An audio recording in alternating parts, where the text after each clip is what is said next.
యానాం గోదావరిలో ఈ సీజన్కు తొలి పులస చేప చిక్కింది. యానాం పుష్కర్ ఘాట్ వద్ద దొరికిన కేజీ పైనున్న పులస చేపకు వేలంలో 15,000 రూపాయలు దక్కాయి.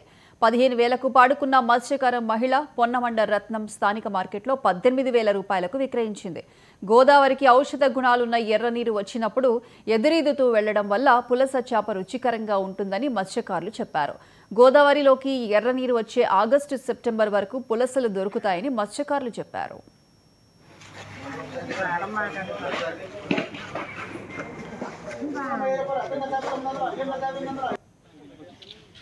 రాజు ఎక్కడ అది సిగ్నిఫికెంట్ చాలా